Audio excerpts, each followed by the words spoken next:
Esta mujer es la madre de la humanidad, la Eva genética de la que todos descendemos. Vivió hace 150.000 años en el este de África, y todos los hombres y mujeres de la Tierra tienen parentesco con ella.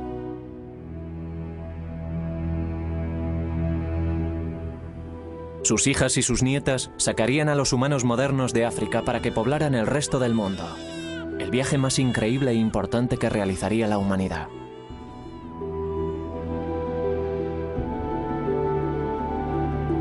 Las huellas genéticas nos proporcionan por primera vez un mapa del itinerario de nuestro viaje. Con él, podemos seguir a las familias de nuestra Eva mientras viajan por un mundo vacío, superan dificultades, se separan y toman caminos distintos para descubrir nuevas tierras. Nos dicen por primera vez quiénes somos y de dónde procedemos. Las preguntas más profundas y que más han inquietado a la humanidad, desde que levantamos la cabeza y miramos a las estrellas.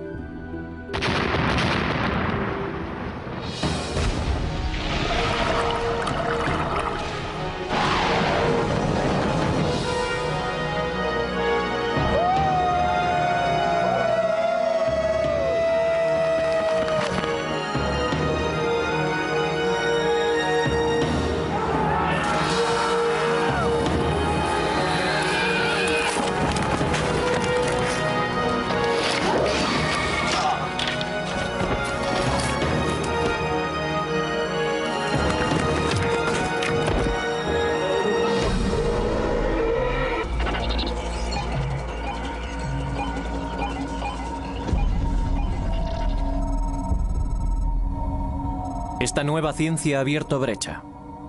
Todos podemos ahora seguir nuestro rastro a través de esta increíble historia. Les hemos tomado muestras a estas personas de Chicago. Nuestras pruebas genéticas les mostrarán cómo viajaron sus antepasados por el mundo para llegar a este destino.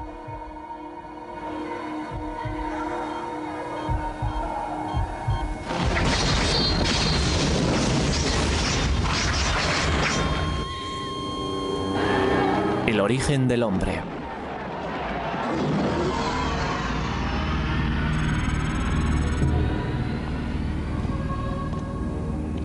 Hace 150.000 años el mundo estaba sumido en una era glaciar. Los casquetes polares avanzan. El nivel del mar desciende 120 metros. El norte de África es un inmenso desierto con pequeñas islas de verdor. En esas islas hay pequeños grupos de personas.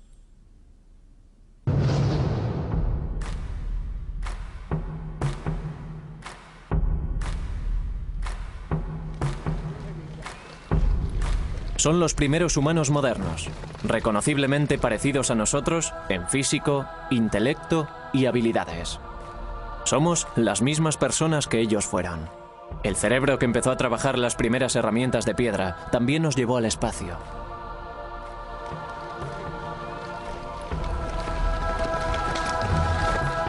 Son cazadores-recolectores que viven en grupos muy diseminados, que todos los años recorren grandes distancias, refugiándose donde pueden, recogiendo semillas y frutas.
Hace 150.000 años la caza era la clave de la supervivencia.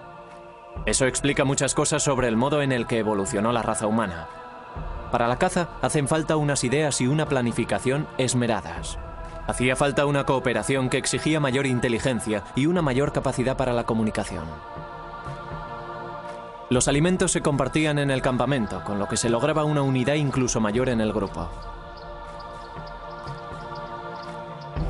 Nuestros antepasados llevaron una vida compleja y sofisticada, culturalmente distinta a la nuestra, pero con una capacidad total para el pensamiento abstracto y las necesidades familiares.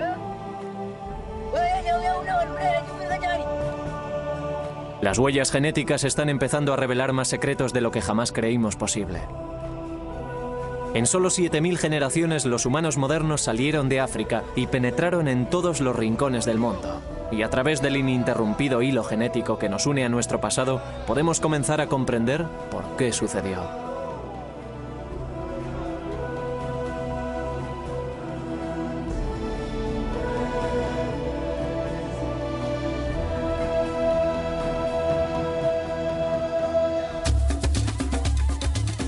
Los arqueólogos pueden contarnos con asombroso detalle cómo vivían los humanos modernos.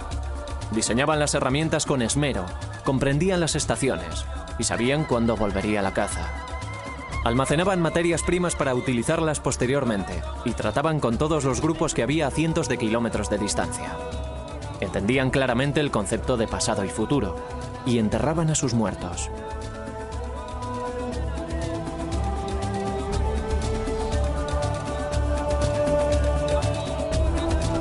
Todo esto lo sabemos por la arqueología, por las piedras y huesos de las excavaciones realizadas en el este de África, continuamente ocupada durante miles de años. Pero para comprender quiénes somos y de dónde procedemos, tenemos que observar nuestra herencia genética.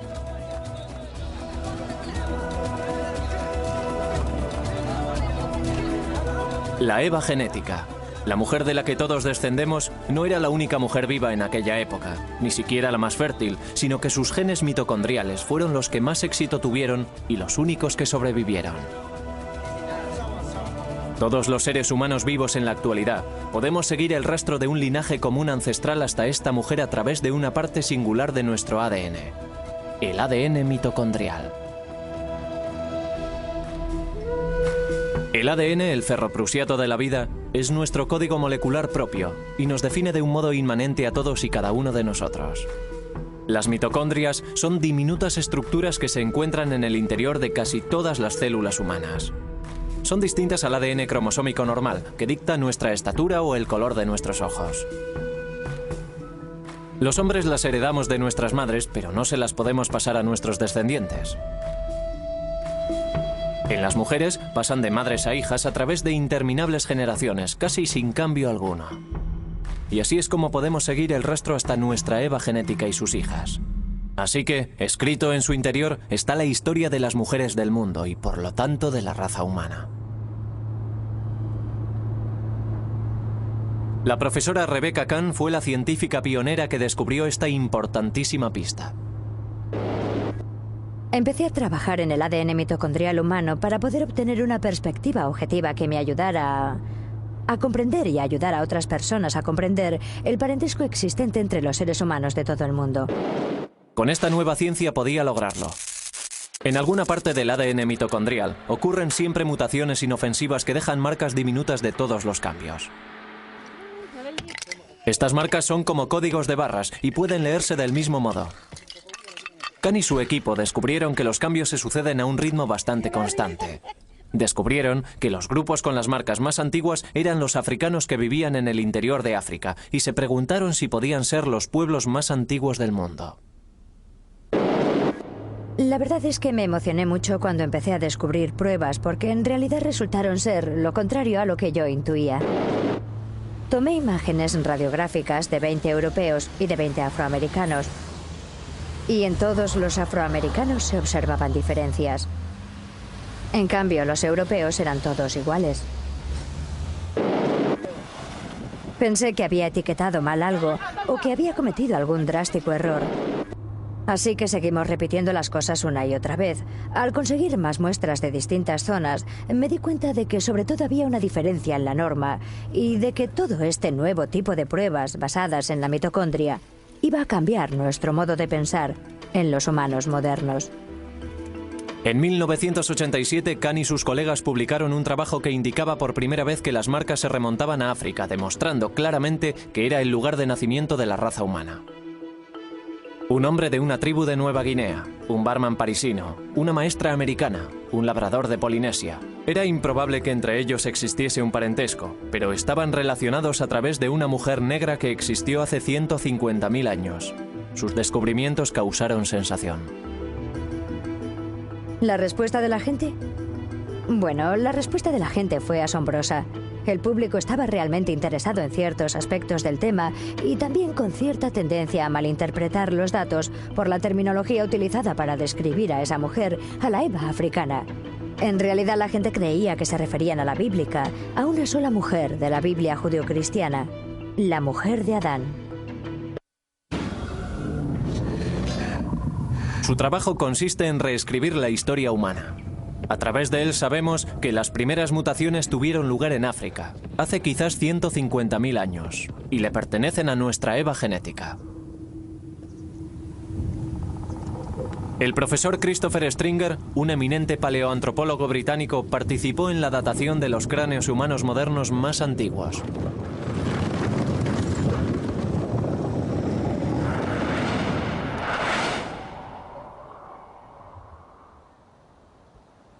Este cráneo es lo máximo que nos podemos aproximar al aspecto de la cara de la Eva mitocondrial. Es un cráneo muy completo, encontrado en los sedimentos de una cueva que tiene una datación de 120.000 años de antigüedad.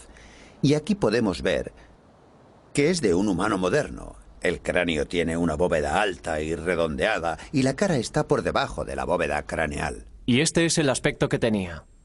Utilizando técnicas forenses de reconstrucción, se le añadió músculo y carne al cráneo para que nos proporcionase el primer vistazo al aspecto que posiblemente tuviera nuestra madre genética hace 150.000 años.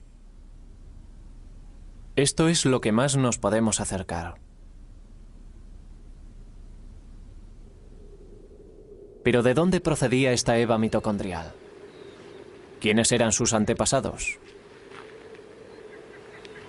Hace 3,5 millones de años surgió un primer linaje de homínidos que lentamente evolucionó hasta llegar a nosotros, los humanos modernos. Pero genéticamente no podemos retroceder más que hasta Eva. Todos los linajes genéticos ancestrales se extinguieron. Nuestro árbol genealógico moderno comienza con ella.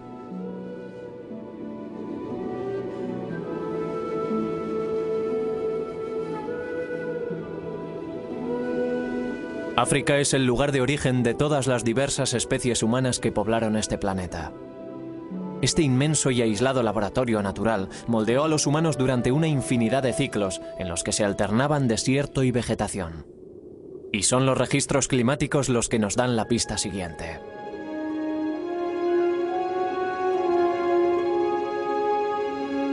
Los humanos modernos emprendieron muchas veces la larga caminata de salida de África, asentándose en distintas partes del Viejo Mundo, pero no sobrevivieron.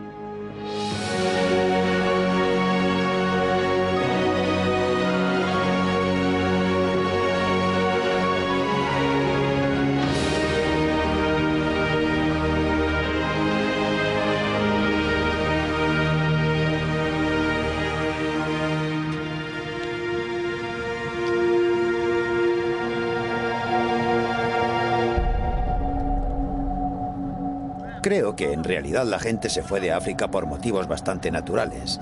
Se iban en busca de comida, en busca de recursos, en busca de tierras. No iban en busca de nuevos continentes. Al final sí lo hicieron, pero al principio era solo el proceso natural de moverse y seguir.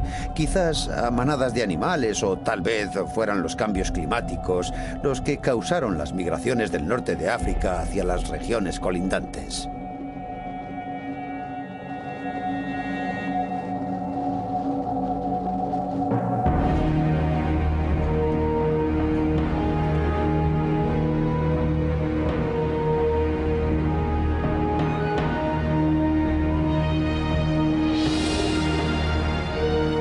La lucha contra el ciclo de sequía e inundaciones fue la causa de que los cazadores-recolectores tuvieran que recorrer miles de kilómetros. Este grupo, siguiendo a la caza hacia el norte, llegó a Egipto y se adentró en Israel. Pero en el mundo moderno no hay rastro alguno de sus genes.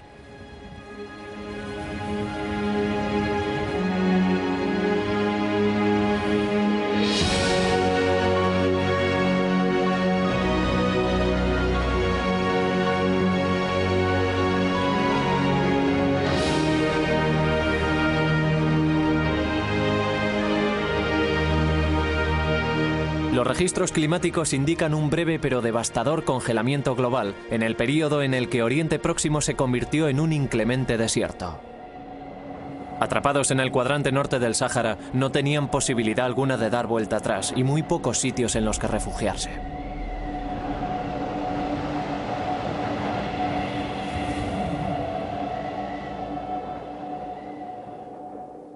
No sobrevivieron ni ellos ni ninguno de su linaje. Fallecieron durante una intensa sequía hace unos 110.000 años. Sus huesos fueron descubiertos en las cuevas de Kafse, próximas a Nazaret, en Galilea, en 1933. 13 frágiles esqueletos. Uno de una mujer con un diminuto bebé a sus pies. Cuando se desenterraron estos huesos eran el esqueleto humano moderno y completo más antiguo de cuantos se habían encontrado. Los numerosos esqueletos que han sido encontrados en cuevas de Israel en las excavaciones de Kafse y Skul demuestran que ya había humanos fuera de África hace más de 100.000 años. Es posible que aquellos humanos modernos hubieran salido por el corredor del Nilo, a través del Sinaí, adentrándose en Oriente Próximo, pero parece que no pasaron de allí. Tardarían 40.000 años en volver a intentarlo. Hace 80.000 años el mundo volvía a enfriarse. Una vez más avanzaban los casquetes polares secando las tierras. La vida se hizo mucho más difícil. A la vez que se secaba África, también lo hacía el agua potable. Los registros oceánicos nos muestran que el nivel del mar descendió drásticamente cuando el agua del mundo quedó atrapada en forma de hielo. Al dirigirse la caza hacia el norte, nuestros cazadores-recolectores se vieron obligados a convertirse en pescadores.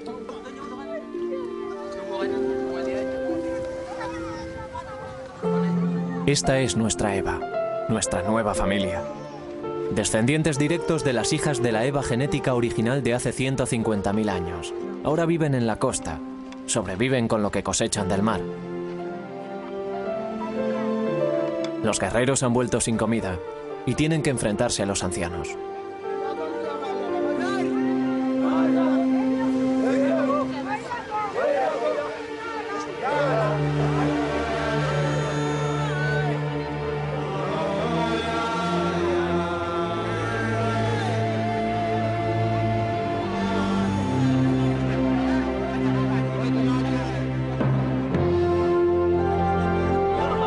Nuestra supervivencia ha estado siempre a merced del clima. Cuando los tiempos eran buenos podíamos llegar más lejos. Un radio mayor significaba más comida. Pero la edad del hielo congeló el mundo y los desiertos se echaron encima, obligando a nuestros grupos a quedarse en territorios más pequeños, amontonados contra la costa. Su dieta consistía en pescado, vieiras, ostras y almejas, pero el Mar Rojo se hizo mucho más salado, resultando así mucho más difíciles la pesca y el marisqueo.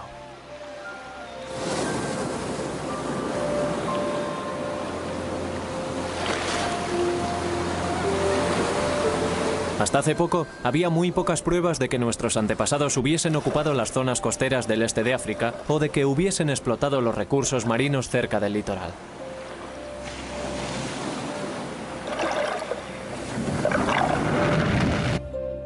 Este es Sifi Bergey, un geólogo. En 1999 formó parte de una expedición internacional que buscaba pruebas de la ocupación de Eritrea por parte de seres humanos modernos. En el Golfo de Zula, en el Mar Rojo, se encontraron con el extraordinario descubrimiento de herramientas de piedra incrustadas en un antiguo arrecife de corales fosilizados. La datación le dio al arrecife 125.000 años de antigüedad.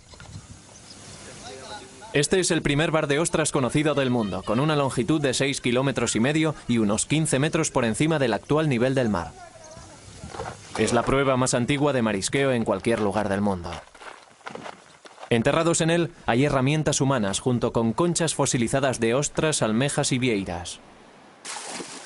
Nos proporciona una prueba clarísima de que nuestros antepasados explotaban el mar. Esta es la unidad en la que entre los distintos estratos hay una capa en la base de grandes conchas, de ostras y moluscos, y es bastante horizontal. Y esta es la plataforma sobre la que el hombre moderno caminaba y tiraba sus herramientas de piedra y algunas de las conchas de los moluscos que comían. Esta es un hacha de mano con un borde afilado y algunas de las conchas que cayeron de esta capa estratificada. Y utilizaban el hacha para romper las conchas y comer los moluscos. Y luego, una vez habían terminado, tiraban el hacha y las conchas y se dirigían al lugar siguiente. Pero esto no es lo más importante, ya que no se puede datar, sino lo que uno encuentra in situ, que es lo que le convierte en algo de tanta importancia. Si pueden ver esto, se trata de una herramienta obsidiana. La utilizaban para romper algunas de las ostras que ven aquí incrustadas. No se ve totalmente cerrada porque la golpearon y se comieron lo que había en su interior. Y estas son algunas de las importantes herramientas de piedra que fueron descubiertas. Este es el lugar, el primer lugar del mundo en el que se ha documentado la explotación de los recursos marinos.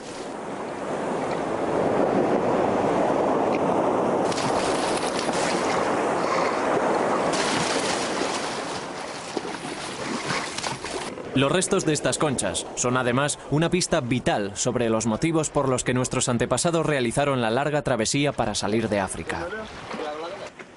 Con una dieta constante de alimentos marinos es posible que hubiesen sobrevivido más niños, pero su creciente número haría que la demanda de alimentos fuese aún más irremediable. Los campamentos como este acogerían solo a unos centenares. En un momento dado, solo había 10.000 humanos modernos vivos en todo el mundo. Éramos una especie en peligro de extinción, como lo son hoy los grandes simios.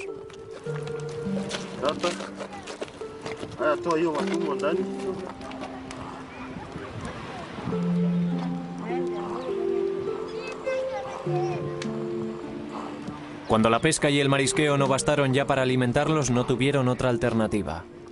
Para sobrevivir tenían que irse a otro lugar. Al otro lado del Mar Rojo, las lluvias de la estación monzónica regaban las verdes y seductoras colinas de Yemen.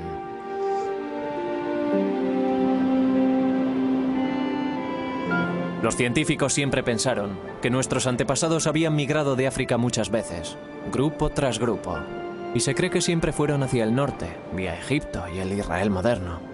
Pero el rastro del ADN nos cuenta una historia distinta. El profesor Stephen Oppenheimer es una de las autoridades más prominentes en investigaciones genéticas sobre el seguimiento del ADN. Trabajando conjuntamente con el árbol genético y los ciclos climáticos prehistóricos, fue el primero en tener la extraordinaria idea de que nuestros antepasados salieron de África por una única ruta del sur. Esta playa está en la vertiente occidental del Mar Rojo, en el lado africano. Al otro lado podemos ver las colinas de Yemen. Creo que fue por aquí por donde cruzaron nuestros antepasados durante la primera etapa de su viaje hacia el resto del mundo. Los pescadores de la localidad conocen estos estrechos por el nombre de Puertas de la Desgracia, por las feroces y terribles corrientes que los atraviesan. Pero hace 80.000 años el nivel del mar estaba 45 metros más abajo. Como resultado, aparecieron varias islas y arrecifes que permitieron que nuestros antepasados cruzaran hasta Yemen como si fueran estriberones. El hombre, o los primates a él emparentados, tenía que salir de África finalmente. Pero los cambios climáticos determinaron el momento y la ruta. Azuzados por el hambre, por un hábitat esquilmado y tal vez por los primeros atisbos de la inquieta curiosidad humana por las tierras de enfrente, nuestro preciado grupo de humanos modernos se dispuso a viajar.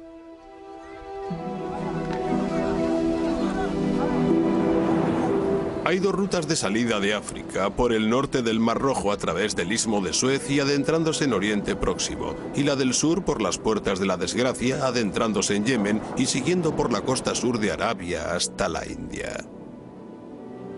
Ambas rutas son posibles. Es posible que para llegar al norte nuestros antepasados tuviesen que cruzar el desierto del Sáhara, y en aquellos tiempos era todavía más seco que en la actualidad.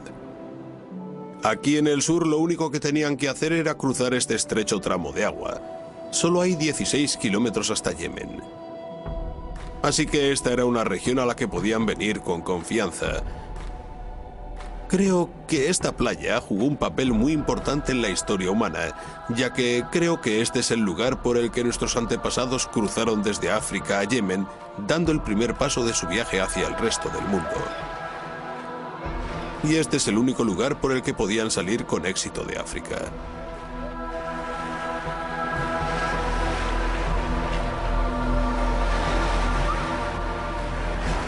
Creo que el viaje más importante jamás realizado por la raza humana comenzó aquí, en esta playa, hace 80.000 años.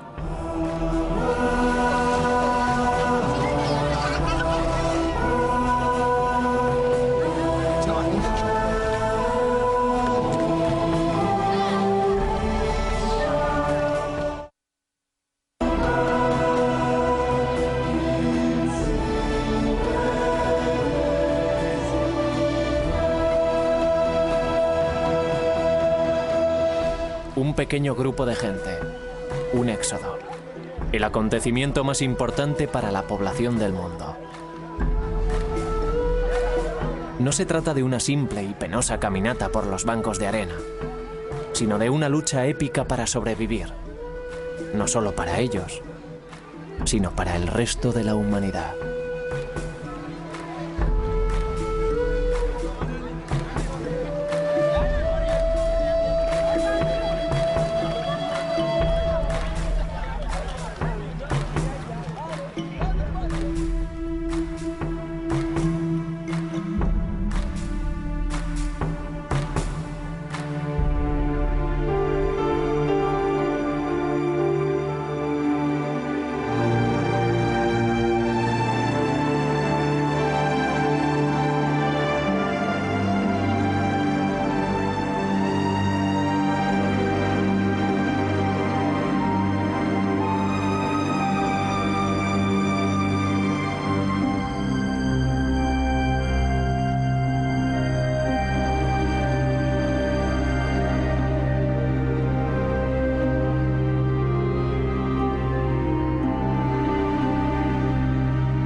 Aquellos que sobrevivieron a la travesía, los que no sucumbieron a los peligros de las puertas de la desgracia, llegaron a una tierra virgen.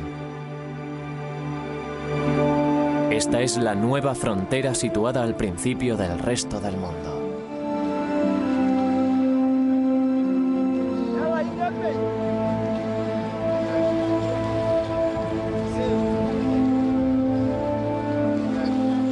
Las playas de Yemen estaban en la orilla de un mundo casi vacío. Nuestro grupo estaba formado por los primeros humanos modernos, los primeros de su especie en salir de África, en sobrevivir en este lugar en aquel momento. El grupo se encontraba solo en la orilla del Nuevo Mundo. Al llegar a Yemen, la vida debió ser un poco mejor para el grupo de migrantes. Para empezar, el marisqueo en el Golfo de Adén tenía que ser mucho mejor que en el Mar Rojo. Al contrario de las resecas y saladas playas que habían abandonado, Yemen era verde y fértil, con abundante agua dulce, caza y sombreados oasis. Un refugio seguro para que se asentase en él una familia. Es probable que fuera un grupo pequeño, tal vez con un máximo de unas 250 personas.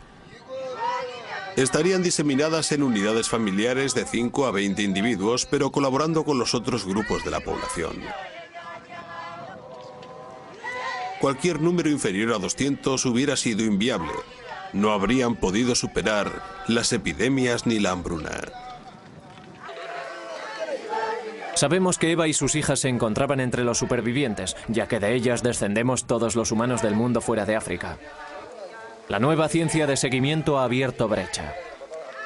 Al utilizar este único e ininterrumpido linaje genético mitocondrial, los científicos construyeron un extenso árbol genealógico señalando las marcas con precisión, organizándolas por períodos y lugares, y en él se ve que una vez fuera de África, nuestros antepasados se dividieron en grupos, yendo algunos en dirección norte y oeste y otros en dirección este y sur. Una vez hubieron abandonado África y Yemen, tomaron caminos distintos para no volver a verse nunca.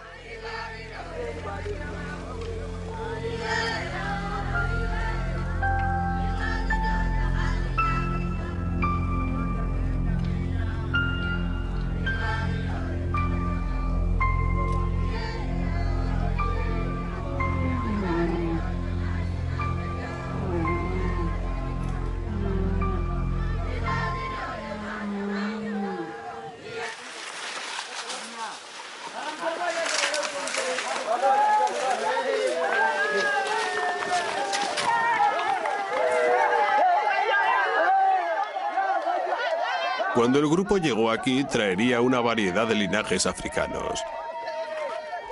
En un grupo de 250 personas, al menos había unos 5 o 6 linajes distintos.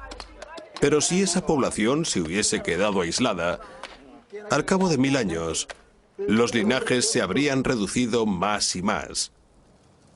El número total de la población habría permanecido inalterable. Es como una aldea galesa, una aldea en la montaña o una aldea italiana en las que tras varias generaciones todo el mundo tiene el mismo apellido. Este proceso de reducción de linajes se llama desviación y tiene lugar en todas las comunidades pequeñas y aisladas. Cuanto menor y más aislado sea el grupo, antes se reducirá a uno el linaje de ADN mitocondrial. No a una persona, ni siquiera a un grupo, sino a un linaje de ADN mitocondrial. Algunas mujeres no tienen hijas, algunas hijas no sobreviven, y así al final solo queda un linaje. Totalmente aislados, solo pueden procrear dentro del grupo. El mapa genético indica que harían falta 1000 años para que el linaje mitocondrial quedara reducido a uno. Un linaje genético compartido por todas las personas no africanas en todos los sitios y durante toda la historia.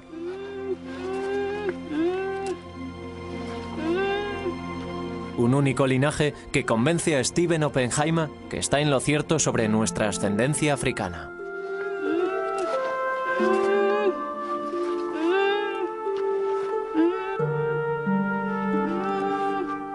Creo que las implicaciones de un solo éxodo de África son enormes. Para empezar está la simple observación de que australianos, papúes, nativos del sudeste de Asia, chinos, nativos americanos, europeos e indios descienden todos del mismo pequeño grupo.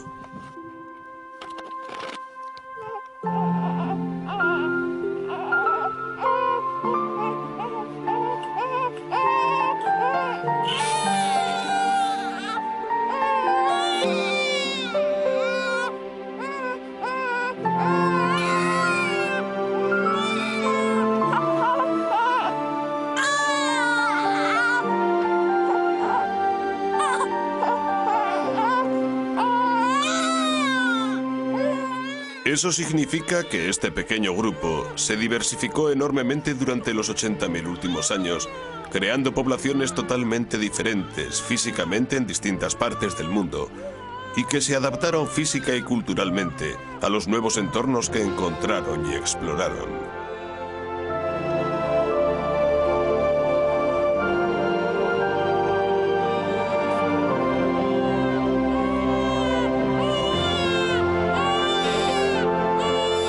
Al salir de África por el Golfo de Adén, las familias se quedaron donde estaban, esperando el próximo cambio climático que les permitiría desplazarse.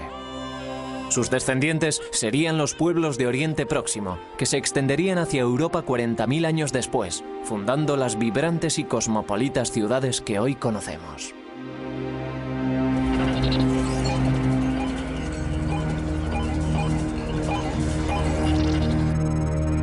Otros siguieron adelante, más allá del Golfo, avanzando hacia el este, mariscando a lo largo de la costa del Océano Índico, buscando lugares cálidos y apacibles en los que detenerse. 6000 años después de haber alcanzado las playas de Yemen, nuestros ancestros habrían llegado comiendo hasta Malasia.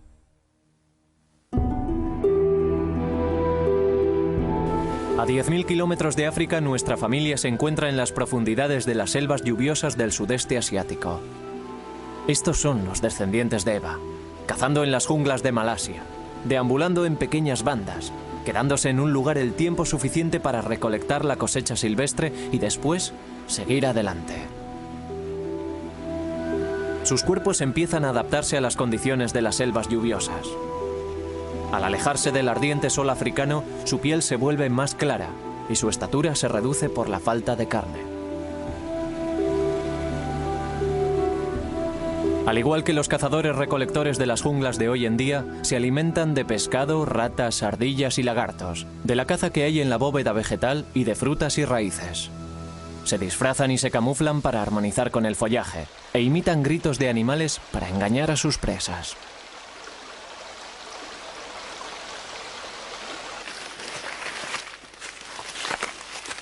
Comparten su vida en la selva con serpientes venenosas, cobras, pitones y animales depredadores.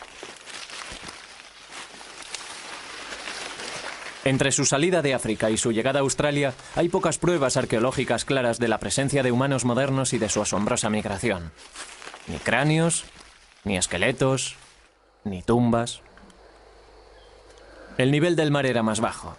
Así que lo que nuestra familia hubiese dejado tras de sí durante su viaje por el litoral ha sido reclamado por este.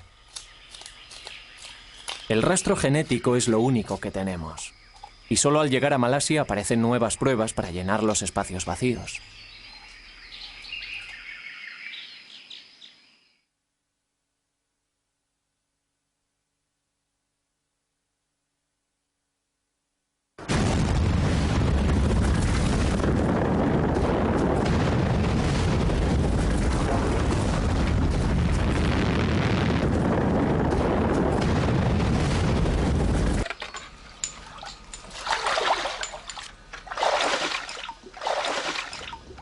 La gran erupción de Toba, que tuvo lugar en Sumatra hace 74.000 años, fue la mayor explosión de los 2 últimos millones de años. La nube turbia alcanzó una altura de 40 kilómetros y sumió una buena parte del mundo en 6 años de invierno volcánico.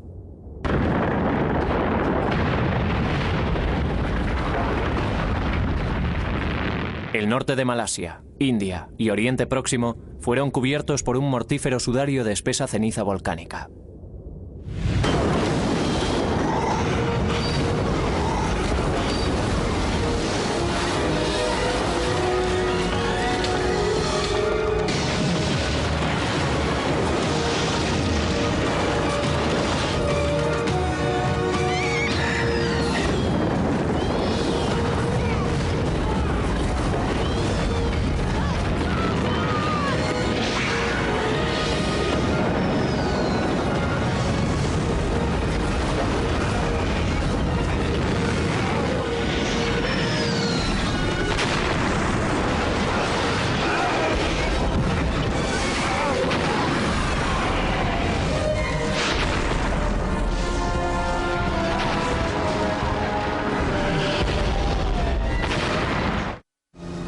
La gran explosión de Toba, la más destructiva de los 2 últimos millones de años, nos proporciona pruebas positivas del viaje de nuestra familia.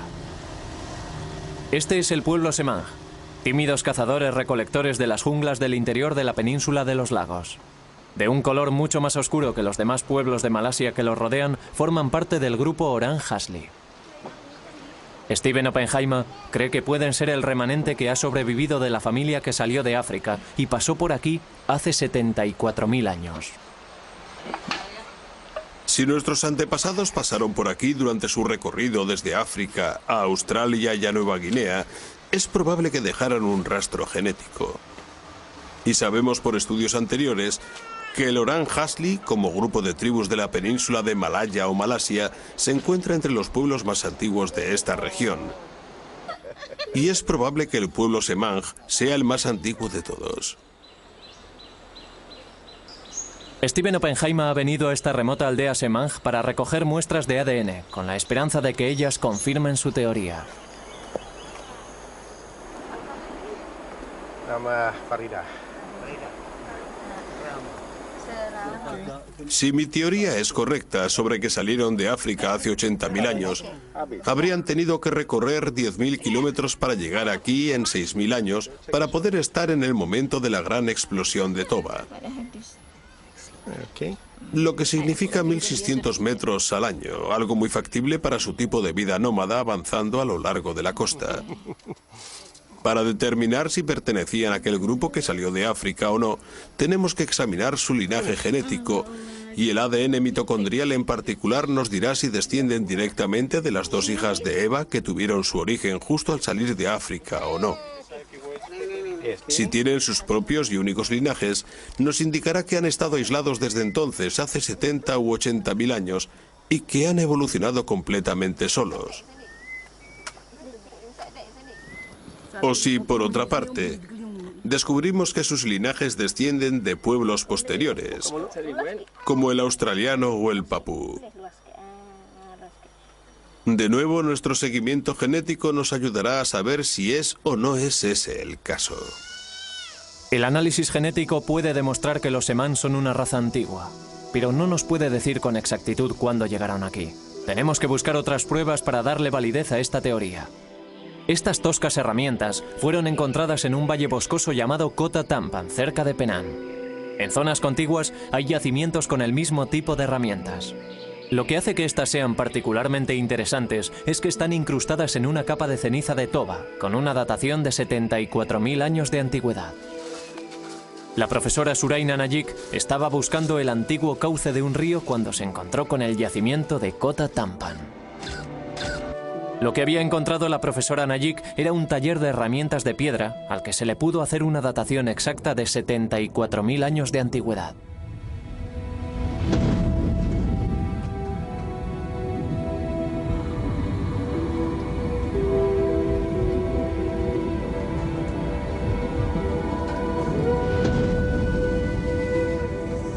La ceniza cubría la superficie de trabajo. Tenía una datación de 74.000 años de antigüedad.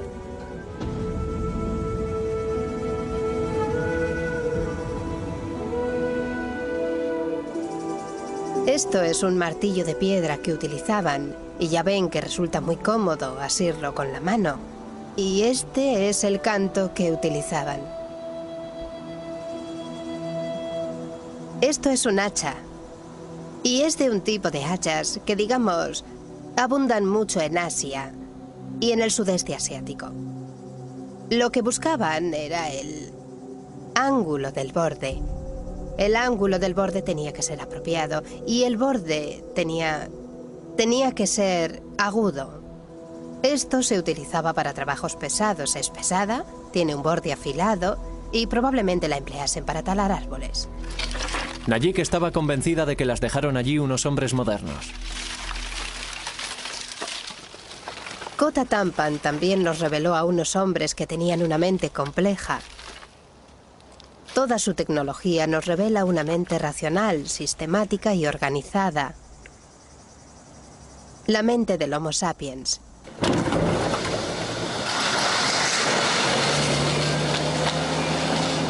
Las herramientas de Kota Tampan son cruciales para la datación de la presencia del hombre moderno en el sudeste asiático.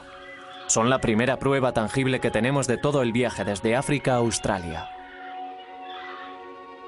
Combinándola con los análisis genéticos de Stephen Oppenheimer, pueden ser una prueba real de nuestra antigua migración.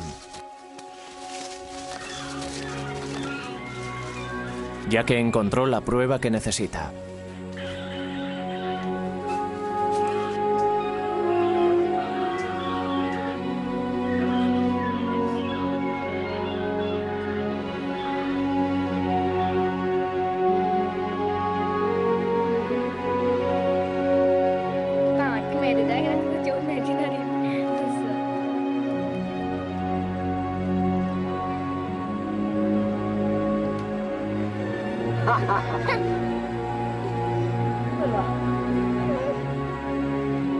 Por primera vez, la arqueología y la genética nos dan la misma respuesta en este punto crucial de nuestro viaje.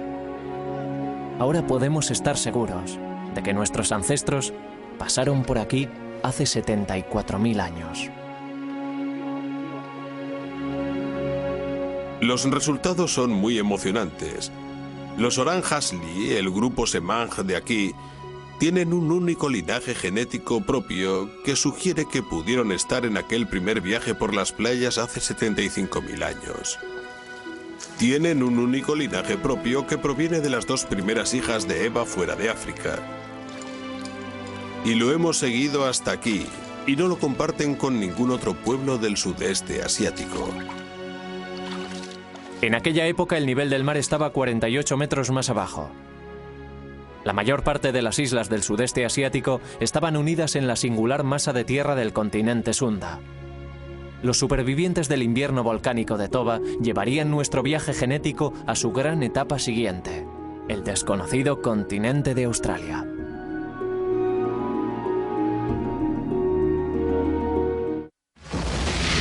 ...160 kilómetros de aguas infestadas de tiburones los separaban de la nueva tierra.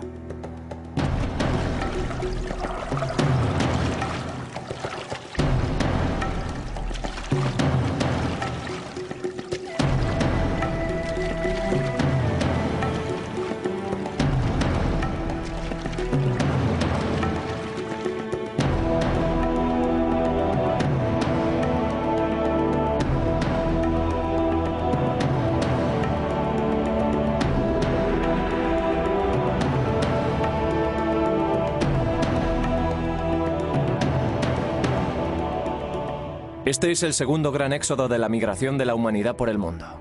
Pero esta vez no estaban las verdes colinas de Yemen para proporcionarles la comodidad de una llegada segura.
¿Por qué lo arriesgaron todo en una aventura tan peligrosa sin saber siquiera si al final encontrarían tierra?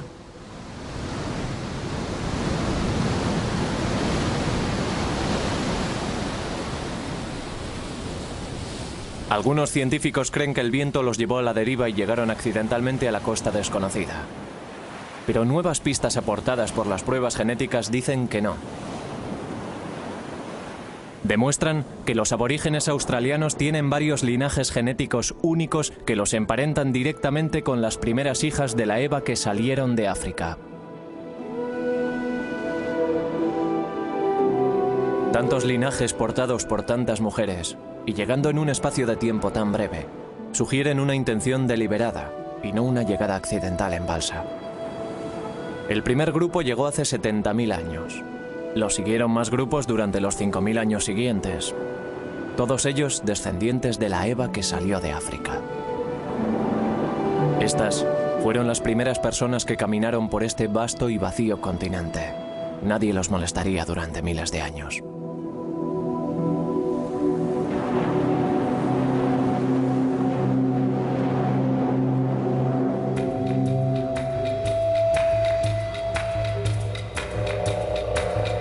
La Australia en la que se adentraron era el hogar de animales gigantescos, megafauna.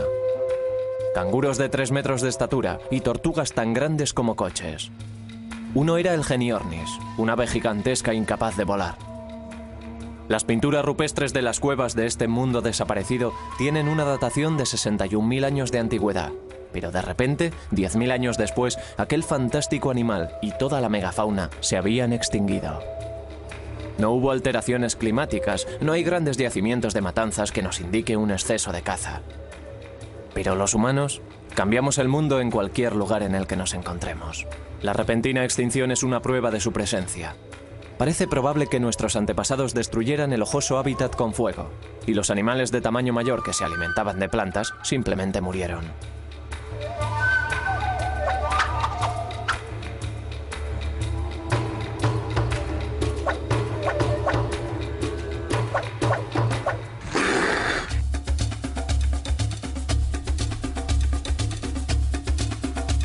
Pero no todo el mundo acepta la teoría de una única salida de África.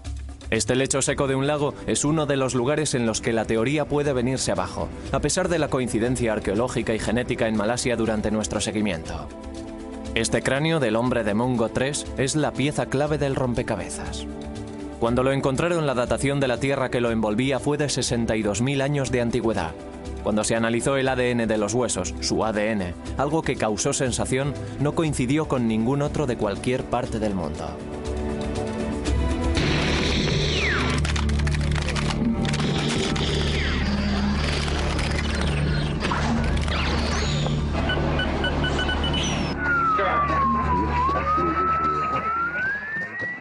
Para aquellos que no creen en la teoría de la salida de África, esto parece probar que los humanos modernos evolucionaron en épocas diferentes en distintas partes del mundo, hasta llegar a ser las personas que hoy somos.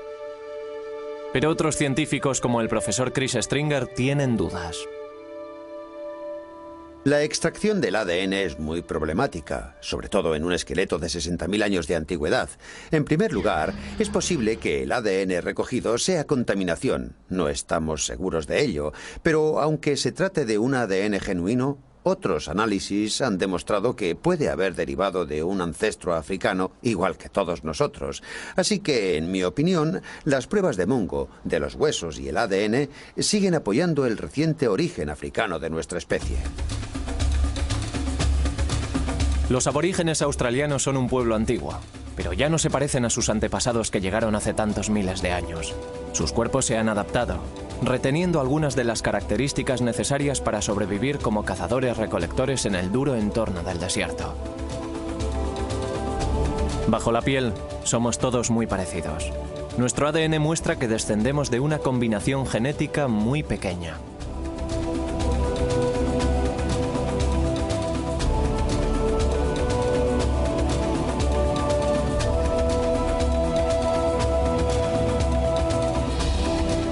Si observamos el ADN de todos, australianos, africanos, europeos, descubrimos que al comparar el ADN mitocondrial de todos nosotros aparecen menos variaciones, aunque hay series que se han diseminado por todo el mundo, aparecen menos variaciones en nuestro ADN mitocondrial de las que encontraríamos dentro de un pequeño grupo de chimpancés, orangutanes o gorilas. En esos simios aparecen más variaciones, incluso en grupos pequeños, que en toda la raza humana. Pero si todas las personas del mundo descendemos de una combinación tan pequeña de genes, ¿por qué tenemos un aspecto tan diferente? La selección natural y la adaptación al entorno son los factores más importantes. La selección sexual es crucial. El clima impone la forma corporal. Cuanto más frío sea el entorno, más bajos y rechonchos nos volvemos para mantener el calor. La estatura varía en proporción a la dieta. Los asiáticos se volvieron más bajos cuando el arroz se convirtió en su alimento principal en sustitución a la carne. Y ahora que la carne vuelve a su dieta, su estatura vuelve a aumentar. Nadie sabe por qué los asiáticos tienen pliegues epicántricos en los párpados. ¿Pueden haberse desarrollado como protección contra el frío? O quizás sea ese el tipo. Los tienen la mayoría de los fetos. El color es la diferencia más obvia e impactante. Eso también forma parte de nuestra herencia genética. Mila Jablonski, una eminente científica que observa la evolución del color de la piel, estaba trabajando en la importancia del ácido fólico en el desarrollo fetal, cuando se encontró, por casualidad, con la respuesta. Comencé mis investigaciones en la evolución del color de la piel tras preparar una disertación para una clase hace más de 10 años. Fue muy interesante. Durante los preparativos para la clase me di cuenta de que se sabía muy poco sobre la evolución del color de la piel y que lo poco que se sabía no era muy convincente. Mientras preparaba aquella disertación, descubrí un interesante documento que indicaba que existía una importante e interesante relación entre las radiaciones ultravioleta y una biomolécula muy importante llamada folate. El ácido fólico es crucial para el desarrollo embrionario y el exceso de radiación ultravioleta del Sol lo destruye. Por lo que nuestros antepasados del África tropical tenían que ser oscuros para propiciar su supervivencia, pero la falta de radiación ultravioleta impide la formación de la vitamina D, lo que causa raquitis y puede ser mortal. Así que cuando migraron hacia el sombrío norte, tuvieron que volverse más pálidos para sobrevivir. Mila ha descubierto una sencilla ecuación evolucionista. Si observamos la pigmentación de la piel entre los pueblos indígenas actuales, vemos que hay gente muy oscura en las regiones ecuatoriales de alta exposición al sol y gente significativamente más clara según avanzamos hacia los polos. Y resulta que la melanina, la protección natural contra el sol, es un filtro fenomenal para las radiaciones ultravioleta. En cierto modo es demasiado bueno. Y para que podamos fabricar suficiente vitamina D en la piel, tenemos que reducir la cantidad de melanina existente en ella.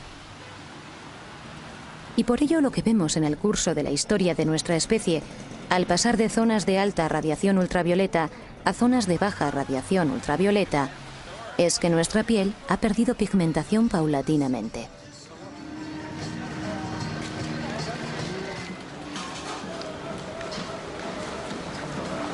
Según sus cálculos, hacen falta 20.000 años para pasar del negro al blanco. Lo único que marca el color de las personas son unas minúsculas diferencias genéticas establecidas hace mucho tiempo. En 50.000 años, la raza humana se ha extendido por la mayor parte del mundo oriental, desde África a la India, a Asia y cruzando el mar hasta Australia. Durante la mayor parte de ese tiempo, el mundo estuvo inmerso en una feroz edad de hielo. Grandes mantos de hielo cubrieron una buena parte del hemisferio superior, secando los mares y agrandando los desiertos. Pero el clima estaba empezando a cambiar y podían emprenderse nuevos viajes.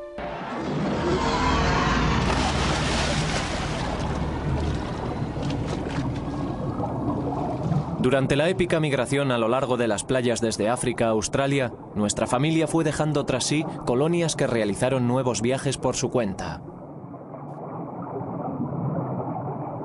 Un grupo se abrió camino a través de Asia, adentrándose en China y rebasando sus confines. Otro se dirigió al norte desde la India, llegando hasta las vastas estepas asiáticas tras dejar atrás el Himalaya. Y otro se quedó aquí, en el Golfo Arábigo. Los grandes lagos de agua dulce permitieron a nuestras familias procedentes de África colonizar estas bolsas de abundante vegetación rodeadas por el desierto.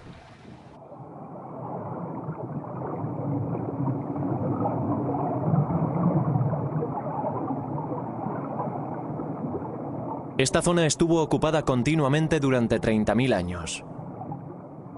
Sus huesos y artefactos quedaron sumergidos al ascender el nivel del mar.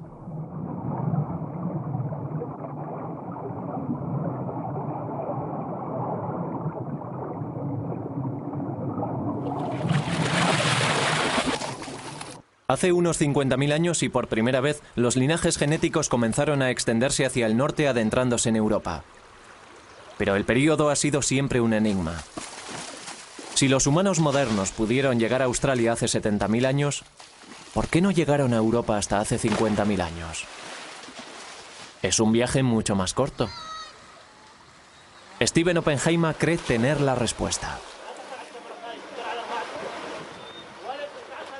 Creo que la respuesta es que se vieron obstaculizados. No pudieron llegar a Oriente Próximo, a Israel y al Líbano porque en medio había un gran desierto. El desierto formado por el de Arabia Saudita y el de Siria. Y hasta hace 50.000 años era absolutamente infranqueable.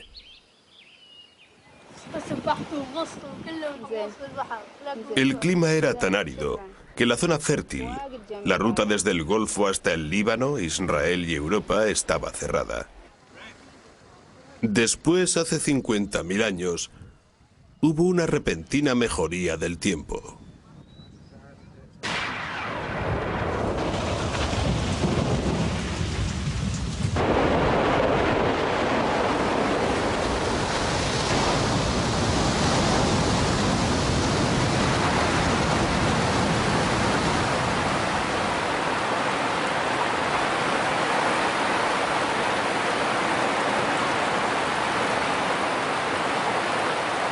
Después de siglos en los que predominó el desierto, llegaron las lluvias.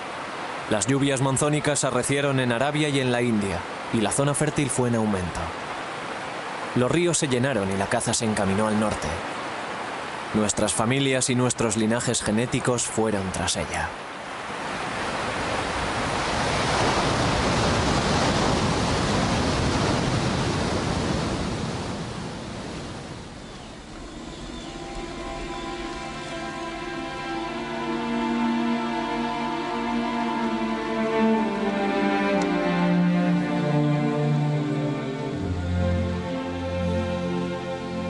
Desde el Golfo Pérsico emprendieron el camino a pie hacia el norte, por el interior de la zona fértil, siguiendo los ríos entre los montes Zagros y el desierto sirio.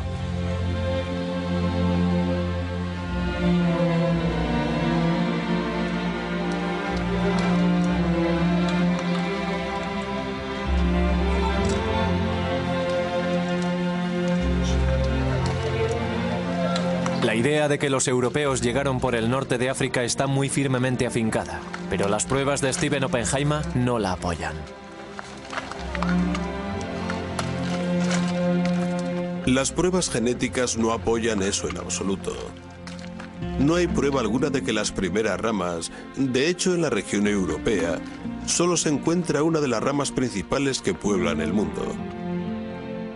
Por supuesto, esto hace que se tambaleen algunas opiniones establecidas sobre el origen de los europeos y nos obliga a tener en cuenta el hecho de que los europeos pueden descender de aquella única familia que salió de África por la ruta del sur.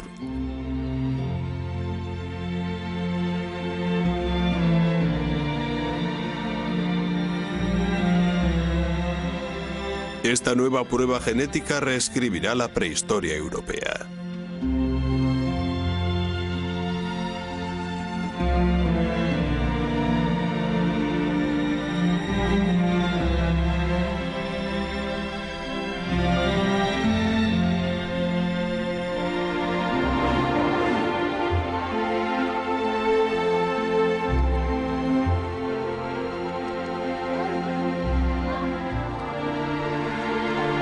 Estas familias fundaron las primeras colonias prósperas en Oriente Próximo, Siria e Irán.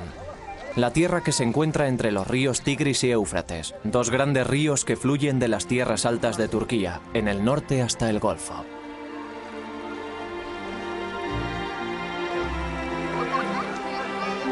Aquí, aprenderían posteriormente a cultivar la tierra y a domesticar a los animales, convirtiéndose así en los primeros agricultores. Los ríos les proporcionaban agua para regar las cosechas. Había abundancia de peces y cañas para construir casas y embarcaciones. Las palmeras datileras proliferaban. Miles de siglos después, sus descendientes construirían las primeras estructuras de piedra que luego se convertirían en las ciudades de Mesopotamia, Uruk y Sumera en el sur, y las ciudades amuralladas de Babilonia y Jericó. Habíamos dado los primeros pasos hacia las grandes civilizaciones que desarrollarían la escritura, el arte de la guerra y fundarían los grandes imperios. Todo ello partiendo directamente del grupo genético que migró de África hace 80.000 años.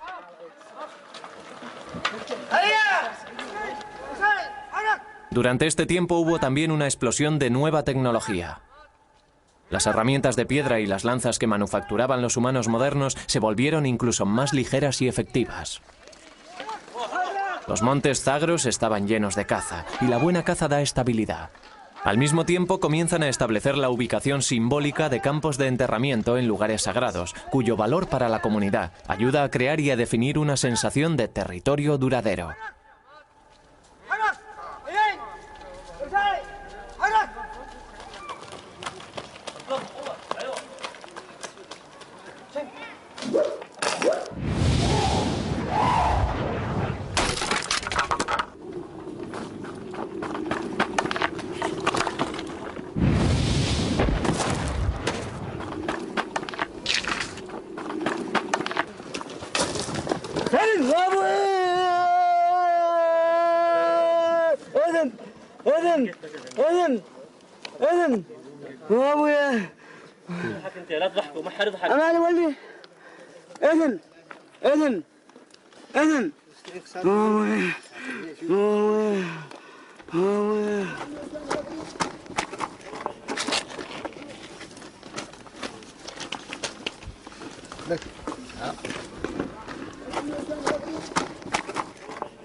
En una localidad del Líbano se ha descubierto la sepultura de un niño de 12 años, con una datación de 44.000 años de antigüedad.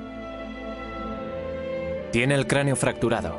Su cadáver estaba apaciblemente cubierto en el refugio, debajo de la inmensa roca.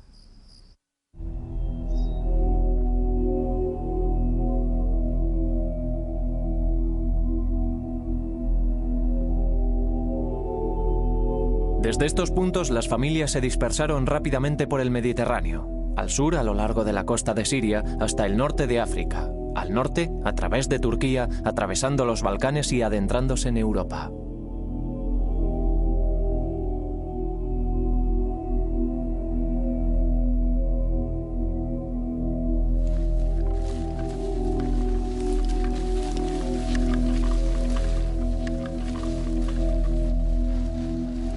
Esta es nuestra nueva familia. Descendientes directos de los árabes de las ciénagas del Golfo, penetrando en los desconocidos territorios de Alemania. Pero la tierra en la que se adentran no está vacía. Otros estuvieron allí antes que ellos. Los neandertales han sido dueños de Europa durante más de 250.000 años. En 1856, en el Valle de Neander, en Alemania, unos canteros estaban extrayendo lodo de un lugar que acababan de volar, cuando descubrieron unas costillas, parte de una pelvis y huesos de los brazos y los hombros de un animal grande parecido a un ser humano, y pensaron que era el esqueleto de un oso. Posteriormente, los científicos creyeron que se trataba de un antiguo salvaje del norte que había aterrado a los ejércitos romanos. El profesor Chris Stringer es un experto en neandertales y su mundo. Estas personas fueron conocidas como neandertales. Se convirtieron en el centro de un debate sobre la evolución humana, sobre si era posible que aquellas personas fueran nuestros antepasados o si representaban una extraña derivación de la evolución humana. Aquí tengo un cráneo más completo que el que encontraron en el Valle de Neander, en Alemania. Este fue hallado a principios del siglo pasado en Francia y nos muestra muy bien el aspecto de la cara y la cabeza de los neandertales. Hay un marcado arco superciliar por encima de las cuencas de los ojos. La cara es muy alargada y tiene una enorme nariz. No hay mentón en la mandíbula inferior. Y ahora pensamos que es posible que los neandertales estuvieran adaptados al frío. Evolucionaron en Europa durante miles de años en condiciones más frías que las actuales. Y eso les modeló el físico. Eran bajos y rechonchos, de constitución muy fuerte. Y esta nariz podía ser parte de un mecanismo para inhalar aire frío y seco. Los neandertales fueron frecuentemente considerados unos brutos de pocas luces, pero no lo eran. Eran totalmente humanos. Su cerebro era tan grande como el nuestro. Creo que los neandertales eran una especie distinta a la nuestra. Una especie muy próxima a la nuestra. Una especie hermana.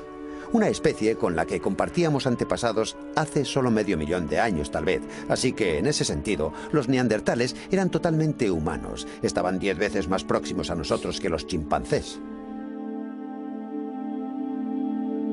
Si se mezclaron con los humanos modernos, sus genes se han extinguido. No hay indicios de su presencia en nuestro mundo.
Al cabo de 10.000 años, los neandertales estaban ya extinguidos. Los humanos modernos borraron todo rastro de sus rivales y ocuparon el espacio que dejaron. El motivo de su desaparición no está claro. Vivieron al lado del hombre moderno durante miles de años, pero es probable que al final los neandertales no pudieran adaptarse lo bastante rápidamente al nuevo mundo y a sus nuevos e ingeniosos rivales.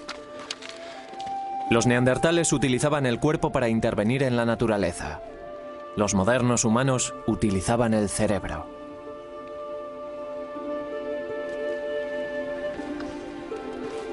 Al espacio vacío acudieron oleadas de humanos modernos, de Oriente Próximo y Rusia, extendiéndose por toda Europa. Los científicos creen que estas oleadas descendían de 4 linajes de ADN mitocondrial, 4 nietas de la Eva que salió de África. Llegaron entre 45.000 y 10.000 años atrás. El europeo más moderno puede seguir su linaje hasta ellos.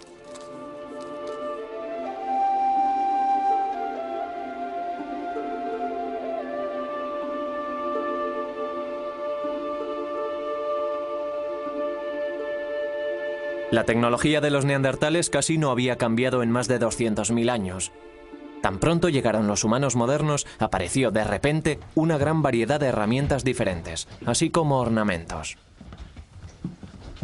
Los arqueólogos consideran estos ornamentos como una marca definitoria de los humanos modernos y el primer interés por los ornamentos en 5 millones de años de evolución. Aquí tengo un ejemplo. El diente agujereado de un tejón de la cabaña de Ken debió de ser parte de un collar que alguien llevaba. Y aquí un objeto muy extraño. Ni siquiera estamos seguros de lo que es.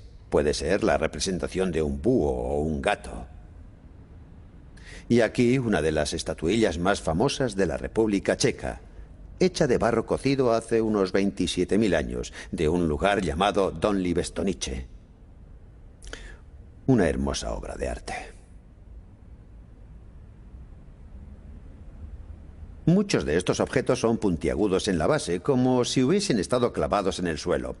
Algunos están cubiertos de ocre y otros están pulidos por haber sido manoseados, quizás durante muchas generaciones. Eran objetos valiosos, muy bien guardados y evidentemente tenían un significado ritual y simbólico para aquella gente. Quizás un significado religioso. Y aquí una de las obras de arte más delicadas. Está tallada en marfil de mamut, un material muy difícil de trabajar. Procede de una excavación en una localidad francesa. Es una hermosa representación de lo que parece ser la cabeza de una mujer, con un peinado muy elaborado o quizá una toca. Se trata de una obra de arte hermosa y delicada. Es muy difícil deducir por estas piezas si se trata de representaciones de personas reales o si están idealizadas de alguna manera para reflejar una especie de belleza ideal. En algunos casos creo que el detalle es suficiente para sugerir que están basadas en personas reales. Otra cosa que encontramos en la llegada de estos humanos modernos a Europa son vestigios de ropa. He aquí una de las pruebas más directas. El hecho de tener aquí una aguja de hueso. Así que estas personas cosían telas, cosían pieles, y hay pruebas de que incluso tejían telas. Se trata de otro nivel de complejidad, que les habría dado mayores posibilidades de adaptación climática, por ejemplo, y por supuesto muchas más oportunidades de expresarse personalmente para que con el tiempo se desarrollaran cosas como la moda. Y esto también lo vemos en el interior de las sepulturas, personas que han sido enterradas con ropas y que en algunos casos están cubiertas con miles de abalorios hechos de marfil de mamut. Y cada uno de esos abalorios representó horas y horas de trabajo, así que aquí tenemos pruebas de una vida verdaderamente rica y compleja que no hallamos en los neandertales. Aquí tengo un mamut grabado en un trozo de colmillo de mamut, procedente de una localidad francesa, y tiene unos 15.000 años de antigüedad. Pero estas personas, estos primeros humanos modernos, los Cro-Magnon, no solo grababan en trozos de huesos y colmillos, también esculpían y tallaban, hacían modelos de arcilla y, por supuesto, pintaban las paredes de sus cuevas, y este arte data de hace al menos 35.000 años.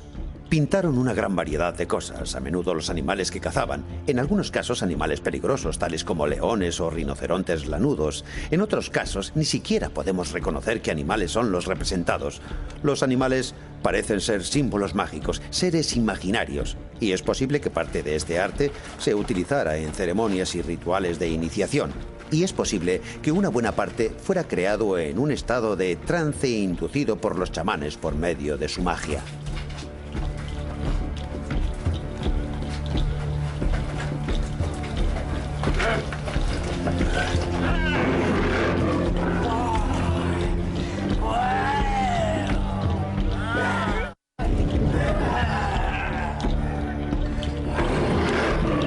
Los humanos modernos hemos llegado tan lejos como podíamos llegar en el continente europeo. Detrás hemos dejado unas claras huellas genéticas que se remontan al movimiento de la única salida de África hace 80.000 años. El mundo volvía a enfriarse. Al comenzar la nueva edad de hielo, los humanos modernos encontraban un lugar en el que asentarse. A 16.000 kilómetros de distancia al otro lado del globo, y 6.000 años después comenzaría la invasión de un nuevo mundo. Nuestro linaje genético se ha extendido ya en todas direcciones a partir de una raíz salida de África, y la última frontera de América nos hace ir ahora caminando hacia el norte desde la India, el sudeste de Asia y China. Y hacia el este desde las estepas mongoles de Siberia, convergiendo en el estrecho de Bering, la frágil lengua de tierra que une Asia con América.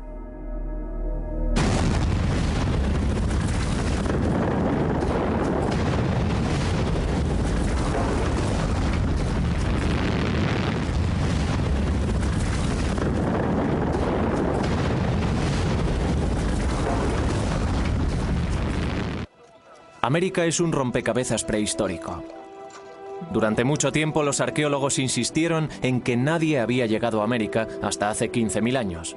Pero la nueva información conseguida por el seguimiento genético del ADN dice que nuestros antepasados cruzaron el estrecho de Bering entre 25.000 y 20.000 años atrás. Este es el último de los grandes viajes para poblar el mundo. Y todos los linajes genéticos nos llevan a una meta. Estos son los primeros americanos.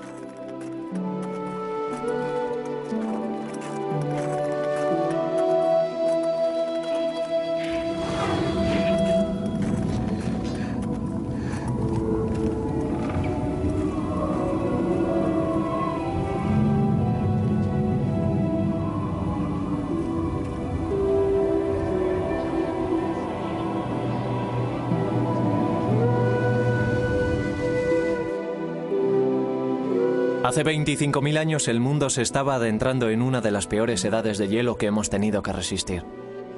En algunos lugares, el hielo tenía un espesor de 5 kilómetros.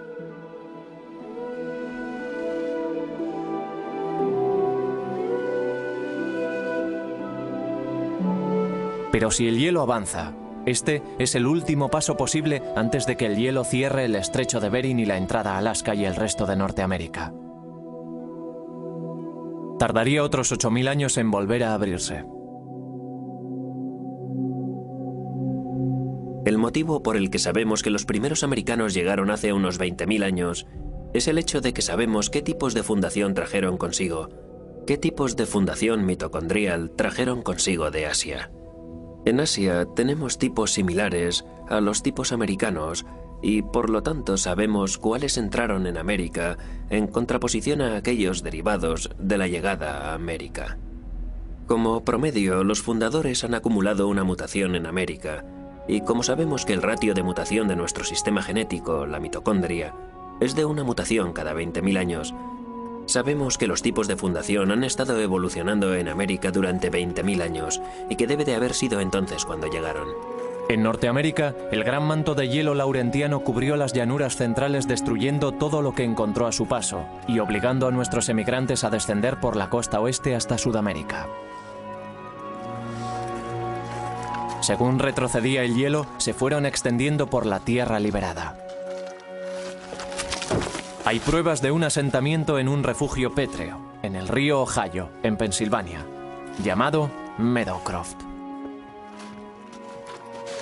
Meadowcroft es muy importante para la historia americana porque tiene una datación de 16.000 años de antigüedad y es por lo tanto uno de los primeros asentamientos americanos acreditados por las autoridades. Y casa estupendamente con nuestros cálculos genéticos, ya que tuvieron que llegar varios miles de años antes para poder llegar a Meadowcroft. El Dr. James Adebayo dirigió al equipo de científicos que excavó el refugio.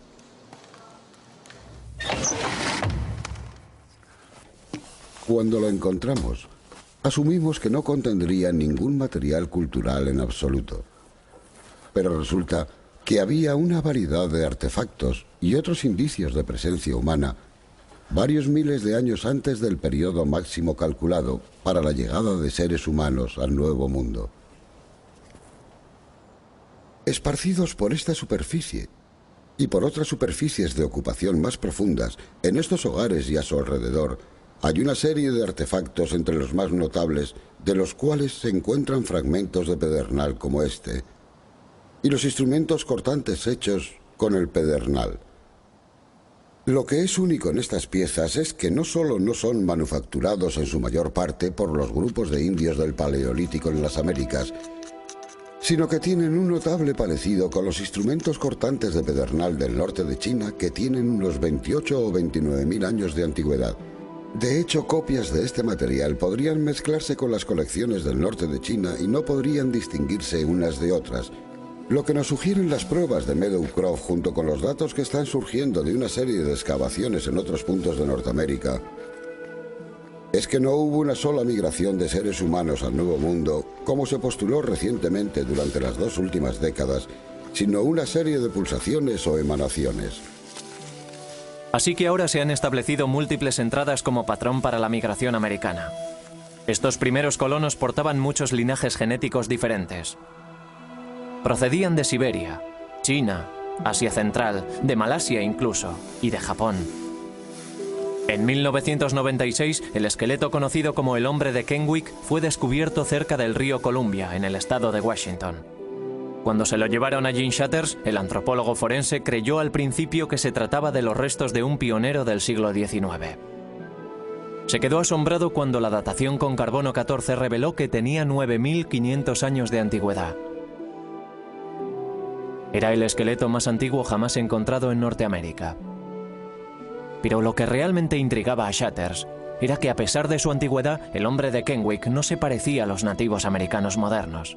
Su cráneo era caucásico, no mongoloide, y la reconstrucción de su cara mostraba una clara similitud con los Ainus que vivían en el norte de Japón.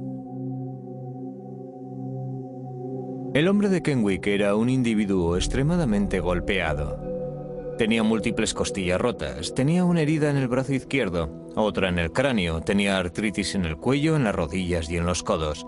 Había llevado una vida muy agitada. Pero lo más distintivo que había en él, la herida más interesante desde el punto de vista forense, es que tenía una punta de lanza incrustada en la pelvis. De hecho, eso fue lo que nos llevó a hacer una datación de los huesos.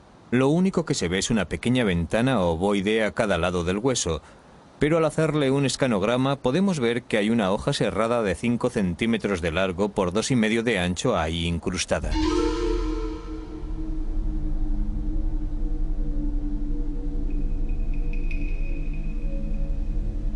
Lo interesante de esta punta de lanza es que es de un estilo que solo vemos tras la muerte de este hombre en el este de Washington. Podemos ver ese estilo descendiendo por la costa de Columbia Británica para terminar en Washington, entre unos 10.000 a 9.000 años atrás, datados con radiocarbono. Las personas que traen esta punta de lanza, que son las que encontramos con este tipo de punta de lanza posteriormente a poca distancia en el tiempo, son muy similares a los indios americanos modernos.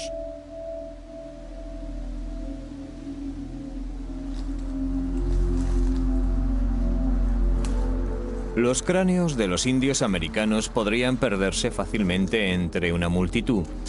Así que lo que parece es que llega una nueva población con características del nordeste de Siberia y empieza a sustituir a los inmigrantes de la primera llegada. Lo que esto sugiere en un sentido más amplio es que hubo algún tipo de conflicto. ¿Se trataba de un conflicto personal? ¿Se había enfurecido alguien con él por algún tema sin importancia? ¿O se trataba de hecho de una disputa por el territorio entre poblaciones rivales que acaban de entrar en contacto? El hecho de que suceda en el momento de la llegada de las nuevas poblaciones, el hecho de que el hombre de Kenwick tenga un aspecto distinto a las poblaciones recién llegadas, nos sugiere que se trata de una disputa por el territorio.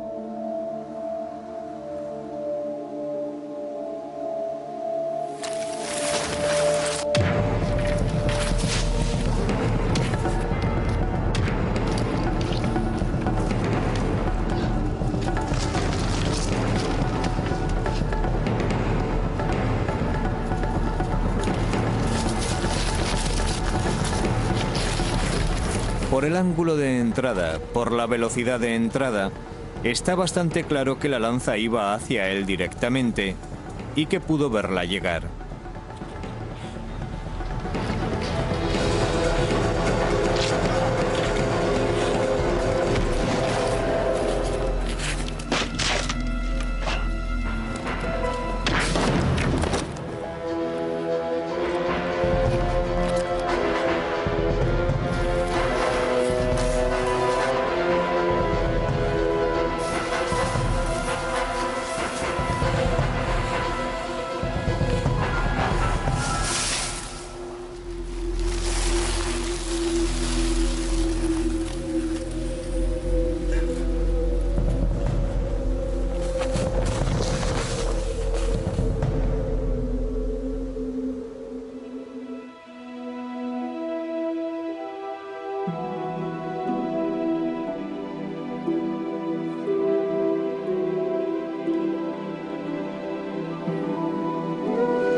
El profesor Shatters cree que el hombre de Kenwick falleció por hipotermia y ahogamiento. Desde la muerte del hombre de Kenwick, las poblaciones de humanos modernos han pasado de miles a millones. Hemos avanzado de cazadores-recolectores primitivos a agricultores y comerciantes, a habitar en pueblos y ciudades, y de dominios tribales a imperios. En 5000 generaciones hemos llegado al mundo moderno que hoy conocemos.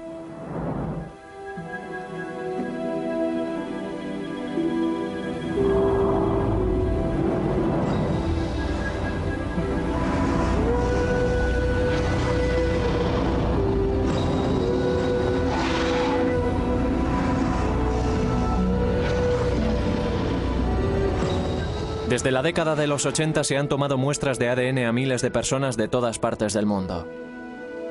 Desde Alaska a Nueva Zelanda. Desde los inuit a los islandeses. Analizándolas, los científicos pueden buscar similitudes entre los códigos personales y ver qué pueblos son los más emparentados. Todos los individuos pueden comprobar su ADN mitocondrial y conocer las rutas que sus antepasados siguieron en su viaje alrededor del mundo. Desde África a todos los rincones del mundo.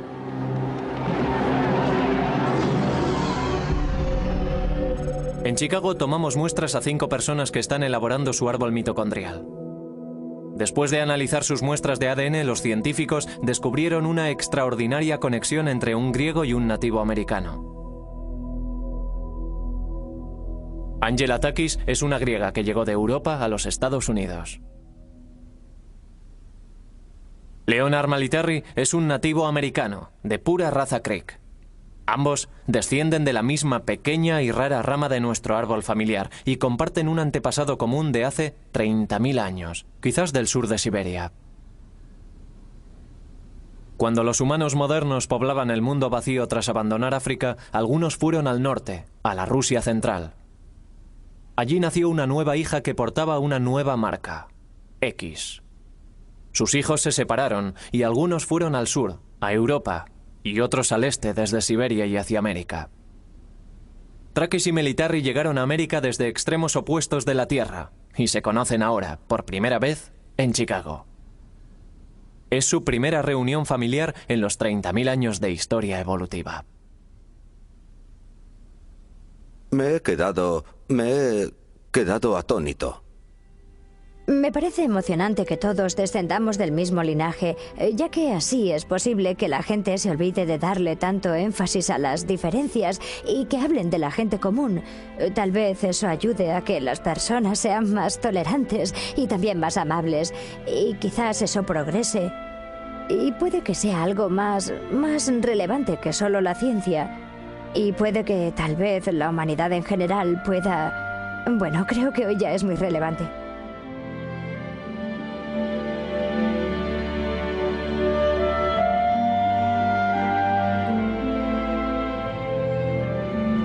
Hace 80.000 años, un pequeño grupo de humanos modernos se enfrentó a los terrores del Mar Rojo y abandonó África para siempre. Se llevaron consigo el futuro del mundo. 10.000 años después, habían penetrado en todos los rincones de este. El viaje más importante e increíble que hemos realizado jamás.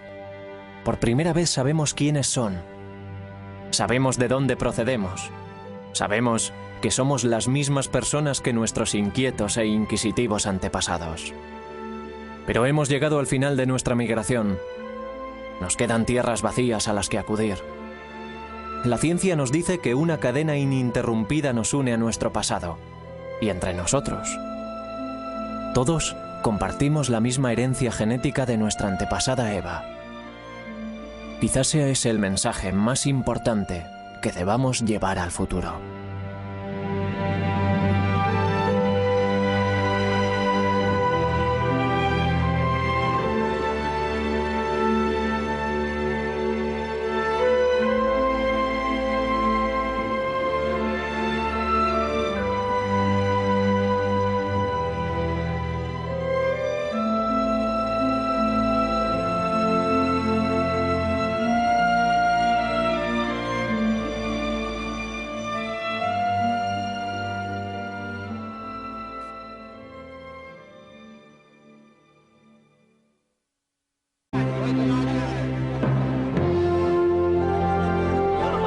Nuestra supervivencia ha estado siempre a merced del clima. Cuando los tiempos eran buenos podíamos llegar más lejos. Un radio mayor significaba más comida. Pero la edad del hielo congeló el mundo y los desiertos se echaron encima, obligando a nuestros grupos a quedarse en territorios más pequeños, amontonados contra la costa. Su dieta consistía en pescado, vieiras, ostras y almejas, pero el Mar Rojo se hizo mucho más salado, resultando así mucho más difíciles la pesca y el marisqueo.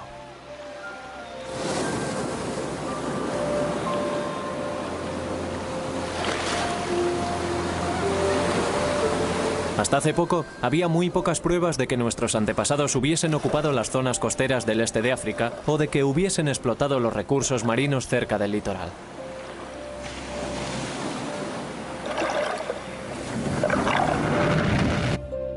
Este es Sifi Bergey, un geólogo. En 1999 formó parte de una expedición internacional que buscaba pruebas de la ocupación de Eritrea por parte de seres humanos modernos. En el Golfo de Zula, en el Mar Rojo, se encontraron con el extraordinario descubrimiento de herramientas de piedra incrustadas en un antiguo arrecife de corales fosilizados. La datación le dio al arrecife 125.000 años de antigüedad.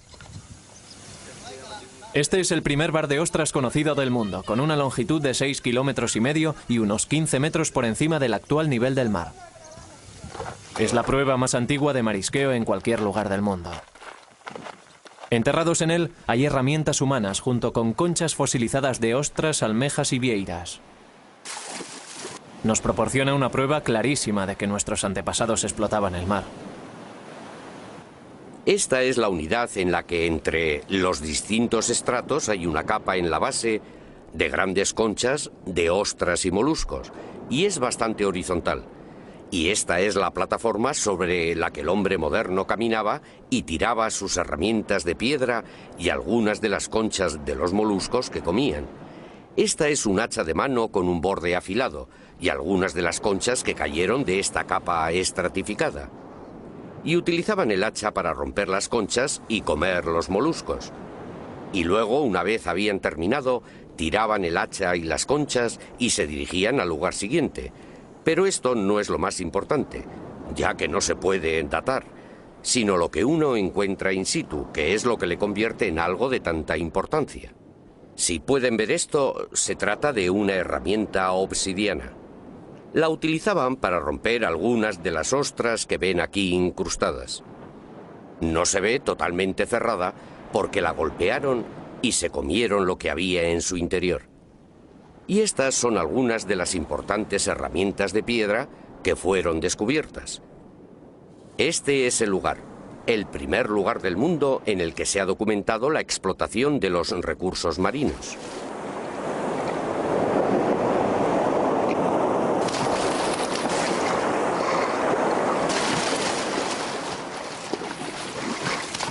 Los restos de estas conchas son además una pista vital sobre los motivos por los que nuestros antepasados realizaron la larga travesía para salir de África.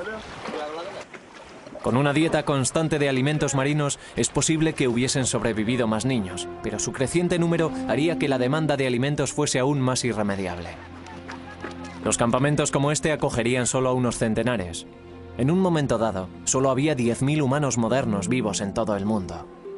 Éramos una especie en peligro de extinción, como lo son hoy los grandes simios.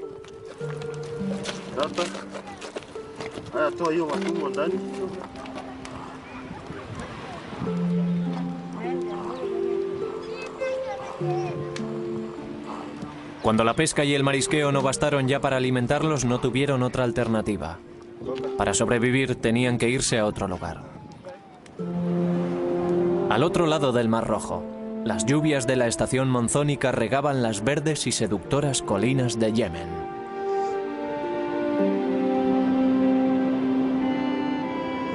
Los científicos siempre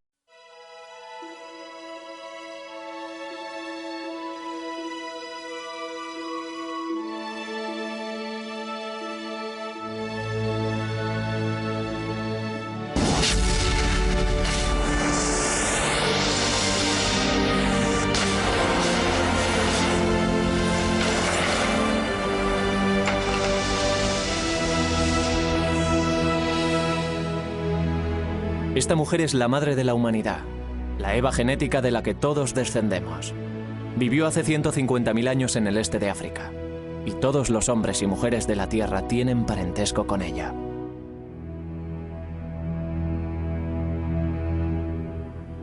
Sus hijas y sus nietas sacarían a los humanos modernos de África para que poblaran el resto del mundo, el viaje más increíble e importante que realizaría la humanidad.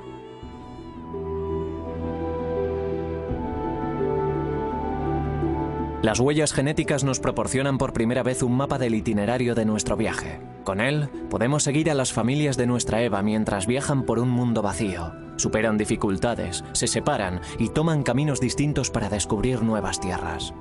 Nos dicen por primera vez quiénes somos y de dónde procedemos. Las preguntas más profundas y que más han inquietado a la humanidad, desde que levantamos la cabeza y miramos a las estrellas.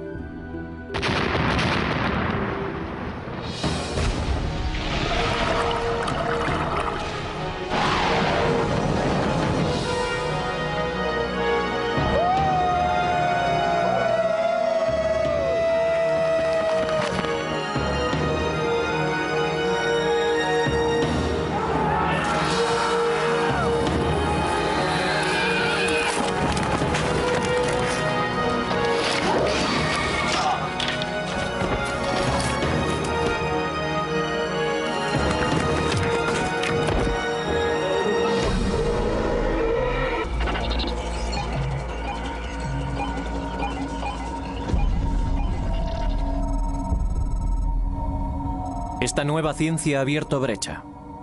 Todos podemos ahora seguir nuestro rastro a través de esta increíble historia.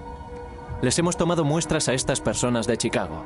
Nuestras pruebas genéticas les mostrarán cómo viajaron sus antepasados por el mundo para llegar a este destino.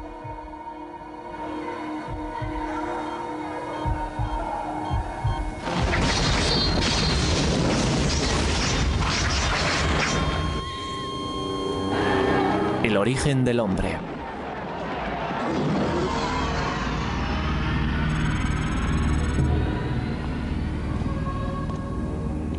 Hace 150.000 años el mundo estaba sumido en una era glaciar.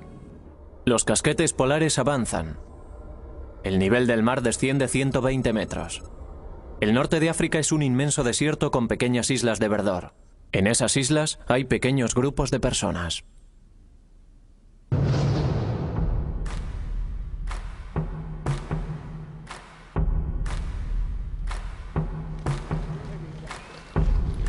Son los primeros humanos modernos, reconociblemente parecidos a nosotros en físico, intelecto y habilidades. Somos las mismas personas que ellos fueron. El cerebro que empezó a trabajar las primeras herramientas de piedra también nos llevó al espacio.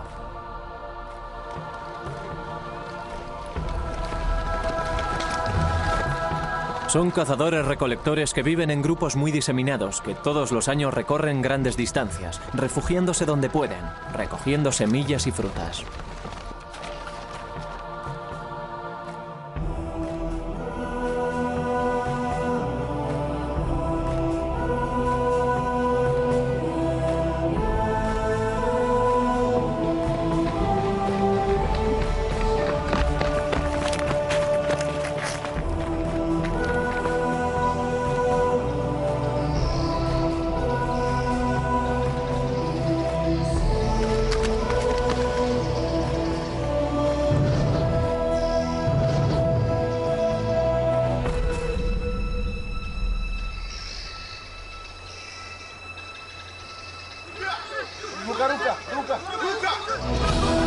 Que los cambios se suceden a un ritmo bastante constante. Descubrieron que los grupos con las marcas más antiguas eran los africanos que vivían en el interior de África y se preguntaron si podían ser los pueblos más antiguos del mundo. La verdad es que me emocioné mucho cuando empecé a descubrir pruebas porque en realidad resultaron ser lo contrario a lo que yo intuía. Tomé imágenes radiográficas de 20 europeos y de 20 afroamericanos. Y en todos los afroamericanos se observaban diferencias. En cambio, los europeos eran todos iguales. Pensé que había etiquetado mal algo o que había cometido algún drástico error. Así que seguimos repitiendo las cosas una y otra vez. Al conseguir más muestras de distintas zonas, me di cuenta de que sobre todo había una diferencia en la norma y de que todo este nuevo tipo de pruebas basadas en la mitocondria iba a cambiar nuestro modo de pensar en los humanos modernos. En 1987, Kahn y sus colegas publicaron un trabajo que indicaba por primera vez que las marcas se remontaban a África, demostrando claramente que era el lugar de nacimiento de la raza humana. Un hombre de una tribu de Nueva Guinea, un barman parisino, una maestra americana, un labrador de Polinesia. Era improbable que entre ellos existiese un parentesco, pero estaban relacionados a través de una mujer negra que existió hace 150.000 años. Sus descubrimientos causaron sensación. ¿La respuesta de la gente? Bueno, la respuesta de la gente fue asombrosa. El público estaba realmente interesado en ciertos aspectos del tema y también con cierta tendencia a malinterpretar los datos por la terminología utilizada para describir a esa mujer, a la Eva africana. En realidad la gente creía que se referían a la bíblica, a una sola mujer de la Biblia judeocristiana, la mujer de Adán. Su trabajo consiste en reescribir la historia humana.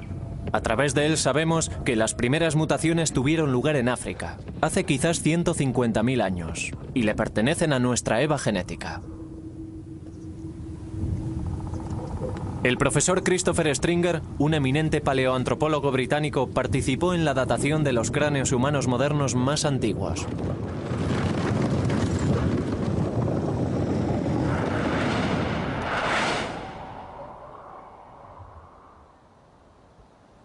Este cráneo es lo máximo que nos podemos aproximar al aspecto de la cara de la Eva mitocondrial.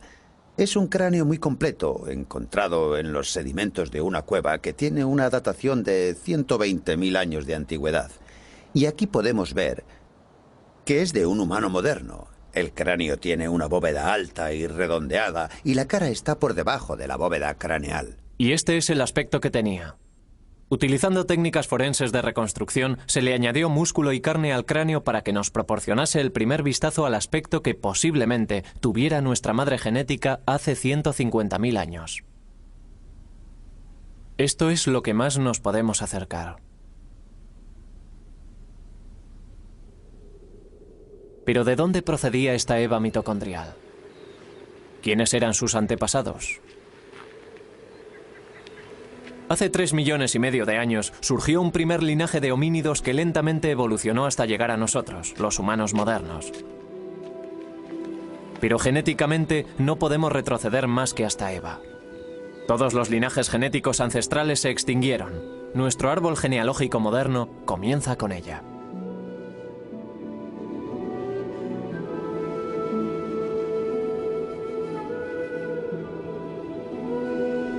África es el lugar de origen de todas las diversas especies humanas que poblaron este planeta.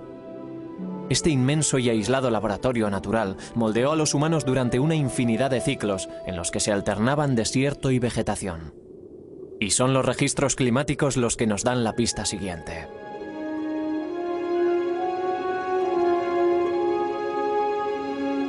Los humanos modernos emprendieron muchas veces la larga caminata de salida de África, asentándose en distintas partes del viejo mundo, pero no sobrevivieron.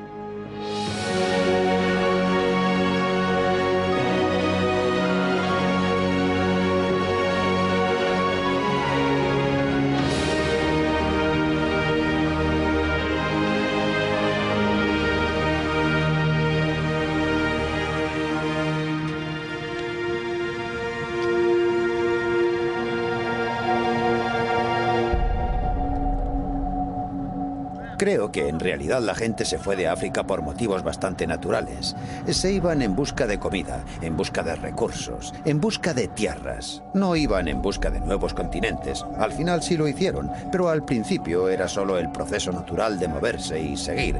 Quizás a manadas de animales o tal vez fueran los cambios climáticos los que causaron las migraciones del norte de África hacia las regiones colindantes.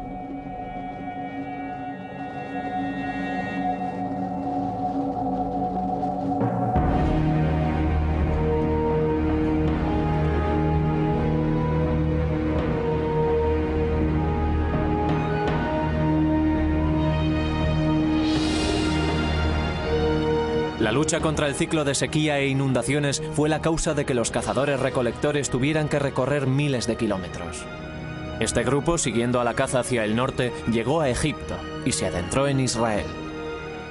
Pero en el mundo moderno no hay rastro alguno de sus genes.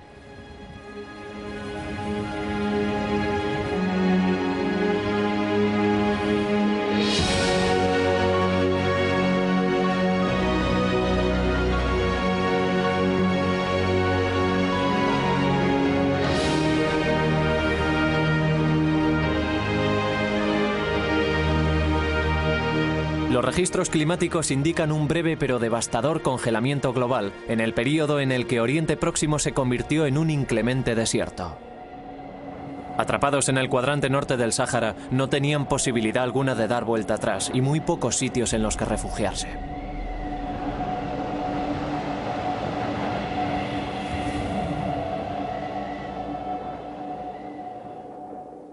No sobrevivieron ni ellos ni ninguno de su linaje. Fallecieron durante una intensa sequía hace unos 110.000 años. Sus huesos fueron descubiertos en las cuevas de Kafse, próximas a Nazaret, en Galilea, en 1933. 13 frágiles esqueletos. Uno de una mujer con un diminuto bebé a sus pies. Cuando se desenterraron estos huesos eran el esqueleto humano moderno y completo más antiguo de cuantos se habían encontrado. Los numerosos esqueletos que han sido encontrados en cuevas de Israel en las excavaciones de Kafse y Skul demuestran que ya había humanos fuera de África hace más de 100.000 años. Es posible que aquellos humanos modernos hubieran salido por el corredor del Nilo, a través del Sinaí, adentrándose en Oriente Próximo, pero parece que no pasaron de allí. Tardarían 40.000 años en volver a intentarlo. Hace 80.000 años el mundo volvía a enfriarse. Una vez más avanzaban los casquetes polares secando las tierras. La vida se hizo mucho más difícil. A la vez que se secaba África, también lo hacía el agua potable. Los registros oceánicos nos muestran que el nivel del mar descendió drásticamente cuando el agua del mundo quedó atrapada en forma de hielo. Al dirigirse la caza hacia el norte, nuestros cazadores-recolectores se vieron obligados a convertirse en pescadores.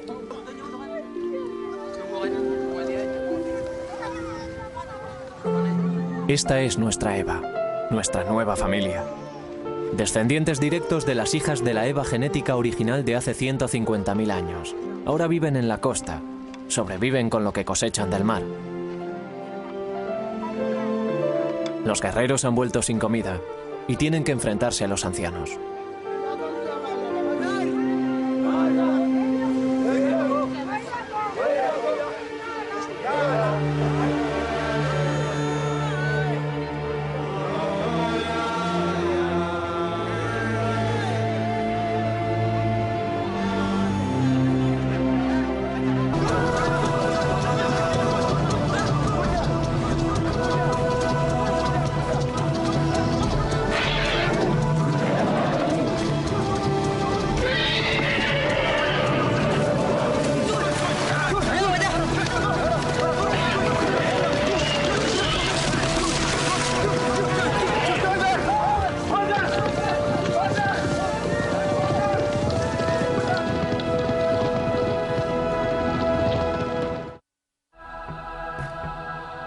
Hace 150.000 años la caza era la clave de la supervivencia. Eso explica muchas cosas sobre el modo en el que evolucionó la raza humana. Para la caza hacen falta unas ideas y una planificación esmeradas. Hacía falta una cooperación que exigía mayor inteligencia y una mayor capacidad para la comunicación. Los alimentos se compartían en el campamento, con lo que se lograba una unidad incluso mayor en el grupo. Nuestros antepasados llevaron una vida compleja y sofisticada, culturalmente distinta a la nuestra, pero con una capacidad total para el pensamiento abstracto y las necesidades familiares. Las huellas genéticas están empezando a revelar más secretos de lo que jamás creímos posible. En solo 7.000 generaciones los humanos modernos salieron de África y penetraron en todos los rincones del mundo. Y a través del ininterrumpido hilo genético que nos une a nuestro pasado, podemos comenzar a comprender por qué sucedió.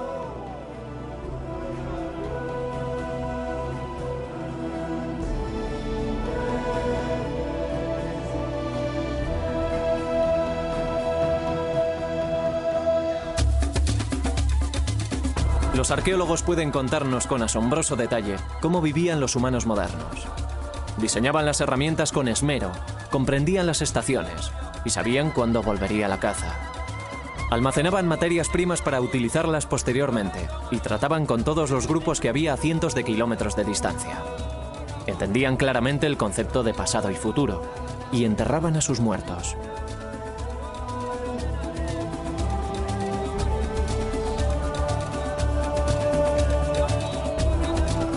Todo esto lo sabemos por la arqueología, por las piedras y huesos de las excavaciones realizadas en el este de África, continuamente ocupada durante miles de años.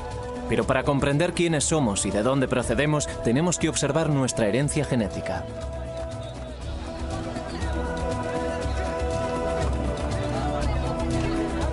La Eva genética.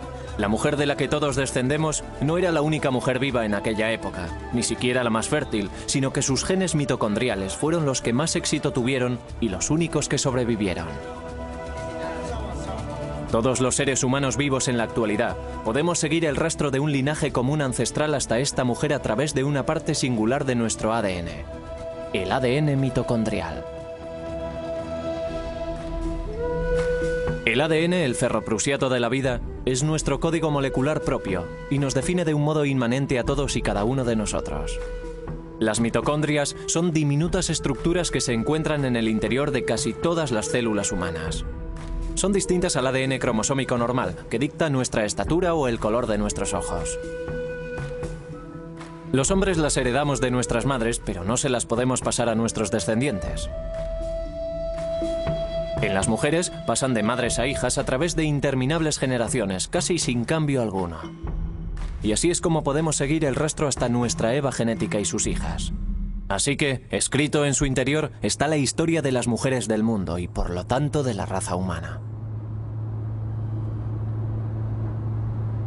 La profesora Rebecca Kahn fue la científica pionera que descubrió esta importantísima pista. Empecé a trabajar en el ADN mitocondrial humano para poder obtener una perspectiva objetiva que me ayudara a comprender y a ayudar a otras personas a comprender el parentesco existente entre los seres humanos de todo el mundo. Con esta nueva ciencia podía lograrlo. En alguna parte del ADN mitocondrial ocurren siempre mutaciones inofensivas que dejan marcas diminutas de todos los cambios. Estas marcas son como códigos de barras y pueden leerse del mismo modo. Kahn y su equipo descubrieron